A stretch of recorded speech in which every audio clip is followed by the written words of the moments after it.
नमस्कार किसान साथियों। आज आपके सामने आपकी एक बहुत बड़ी समस्या हर बार रहती है कि खेत में जैविक खेती को कैसे शुरू किया जाए और कहां से इसको प्रारंभ करें, क्योंकि जैविक खेती अनंत खेती है। इसमें कई तरह के ऐसे प्रयोग किसान को स्वयं अपने हाथों से करने पड़ते हैं। आजकल अधिक उत्पादन के चक्कर में हर एक किसान बाज़ार से कहीं महंगे फर्टिलाइज़र केमिकल उपयोग कर खेती में उपयोग करके खेत के अंदर पनप रहे सूक्ष्म जीवों को मार रहा है, ज़मीन मृत हो रही है और उत्पादन तरबतर कम होता जा रहा है और आपका केमिकल खर्चा अत्यधिक बढ़ता जा रहा है। बड़ी विडंबना बाज़ार में ये भी है कि बाज़ार में कई तरह के केमिकल फर्टिलाइज़र नकली भी आते हैं। किसान भाई सस्ते का लालच देखकर वो केमिकल जो डुप्लीकेट है वो ले आते हैं और उसका परिणाम नहीं के बराबर मिलता है। आज इस वीडियो में समय रहते हम आपकी जानकारी इस प्रकार जुटाएंगे। सामने स्क्रीन पर जो आप एक गोबर का ढेर देख रहे हैं, इस गोबर के ढेर को हम आज पूर्ण रूप से वापस कंपोस्टिंग करके इसको ठंडा करके इसके अंदर कोई ऐसे जीवाणु न रह जाए, इसमें मीथेन खत्म हो जाए ताकि ये खेत में जाकर अत्यधिक गुणकारी बने। एक नज़दीक में ही हमने आज से 5 दिन पहले डॉक्टर कृष्णचंद्रा जी की तकनीक, इसके ऊपर फंगस भी बहुत ज़बरदस्त आई है। इसमें सबसे पहले हमने मिलाया है 200 लीटर पानी,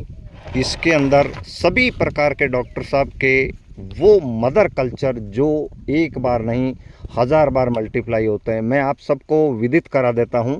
अगर आप इससे पहले बाज़ार से trichoderma, mycorrhiza, NPK, Bavaria bassiana ये सब खरीद रहे हैं और वो दुकान वाले अगर आपको कहते हैं कि ये मल्टीप्लाई नहीं होंगे, तो ये आप जो इस टंकी के अंदर डॉक्टर कृष्णचंद्रा जी के सभी वो उत्पाद जो एक बार नहीं, किसान एक बार अपने जीवन में खरीद कर इसको मल्टीप्लाई करके पूरे जीवन भर इसका उपयोग कर सकते हैं। मोबाइल स्क्रीन के ऊपर कॉर्नर में जो आपको फ़ोटो के साथ नंबर दिख रहे हैं, आप इन नंबर से सीधा ऑनलाइन कंपनी की वेबसाइट से मंगवा लें। ये डॉक्टर कृष्णचंद्रा जी की फ़ोटो के साथ जो नंबर लगे हैं, आप इन नंबर को सेव करके यहाँ से आप सीधा ऑनलाइन कंपनी की वेबसाइट से ये सभी मदर कल्चर खरीद सकते हैं। आज हम इसको मल्टीप्लाई करके इस गोबर के खाद को ठंडा करने के लिए और पूर्ण रूप से कंपोस्टिंग करने के लिए, क्योंकि किसान के लिए, नए किसान के लिए सबसे बड़ी विडंबना यही है कि खेत को बलवान कैसे बनाए। क्योंकि खेत को वैसे तो बलवान कई किसान भाई डीएपी, रासायनिक, यूरिया, एमओपी, एसएसपी और कई तरह के फर्टिलाइज़र डाल के बना देते हैं, पर इसी खाद से डीएपी जैसी ताकत इसके अंदर सभी प्रकार के वो जीवाणु ज़मीन में जाकर फिक्स हो। तो आज हम बनाने जा रहे हैं वेस्ट डीकम्पोजर तकनीक यानी कि डीकेसी तकनीक के माध्यम से गोबर खाद को पूर्ण ठंडी विधि से बिस्तरा खाद बनाते हुए वर्मी कंपोस्ट जैसा ताकतवर, इसमें केंचुए न डालते हुए हम इसको ठंडी विधि से बनाने जा रहे हैं। केंचुए डालने से कई तरह की परेशानी आती है, बार बार उसको पानी देना, उसको मेंटेन करना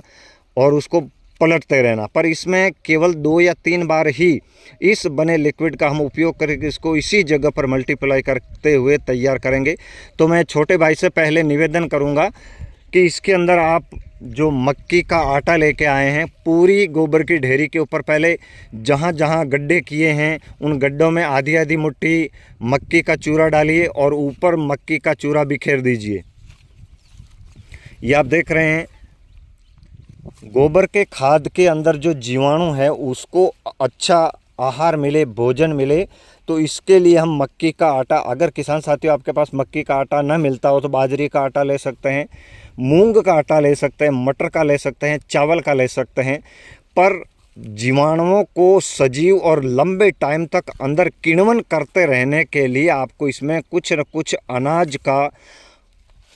अंश मिलाना जरूरी है। अगर किसान साथियों आपको इसी गोबर खाद के साथ ऑर्गेनिक तरीके से डीएपी बनानी है, डाई अमोनियम फास्फेट को इसका रूप देना है, तो आप इसमें सरसों की खली कोई भी हो सकती, तिल, तिलहन खली, जिस बीज का तेल निकालकर पीछे जो रॉ मटेरियल बच जाता है उसे आप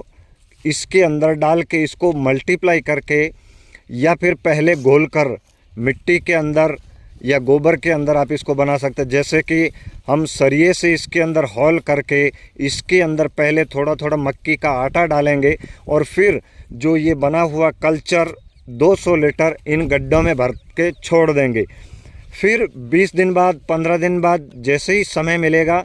ये लिक्विड फिर से तैयार करके इन गड्ढों के अंदर डाल देंगे और इसी विधि से, इसी प्रोसेस से ये जो कच्चा पक्का गोबर जिसके अंदर मीथेन है, अनावश्यक जो जीवाणु है जो खेत में जाकर फंगस भी पैदा कर सकते हैं, वैसे ये सब खत्म हो जाएंगे। और इसके अंदर जो मिलाए गए trichoderma, mycorrhiza, Bavaria bassiana, NPK, कवच और वेस्ट डीकम्पोजर के वो सभी जीवाणु इस गोबर के साथ मिलकर एक ऐसा खाद बन के तैयार हो जाएगा जहां किसान भाई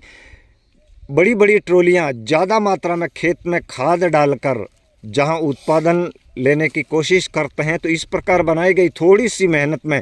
खाद भी बच जाती है, अधिक ताकतवर खाद भी बन जाती है और एकदम परिपक्व खाद और सभी तरह के वो इसके अंदर जीवाणु जो डॉक्टर साहब ने तैयार किए, कृष्ण चंद्रा जी ने, वो सभी इसके अंदर मौजूद है। अब आगे का प्रोसेस हम अभी इसके अंदर ही दिखाते जाएंगे। फिलहाल आप देख रहे हैं गोबर को वेस्ट डीकम्पोजर से पूर्ण रूप से कंपोस्टिंग करने की प्रक्रिया।